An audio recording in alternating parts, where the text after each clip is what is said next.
Bear in mind, life imprisonment ito. Hindi ito basta-basta. Ibig sabihin, walang pamamaraan o pagkakataon para siya makalabas ng kulungan. At ito ay una pa lamang sa 54 lahat ng kasong pinakarap niya. So, dalawa pa lamang ang nagkaroon ng konklusyon. Yung una, yung co-warranto na nag-nullify doon sa kanyang birth certificate and de facto nag-nullify doon sa kanyang Philippine passport. Pangalawa pa lamang ito.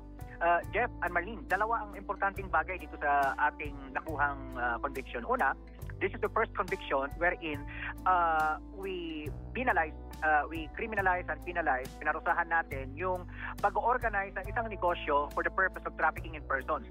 Kauna-unahang conviction po ito for that particular reason. Ito po yung case theory na ginamit natin hindi lamang sa Bamban kundi maging dito sa Porac. So, most likely sa Porac, ganito rin ang mangyayari at ating aabangan. Second, sa mahalagang nakuha natin dito sa desisyon, yung forfeiture ng property. 6 billion pesos worth of property. At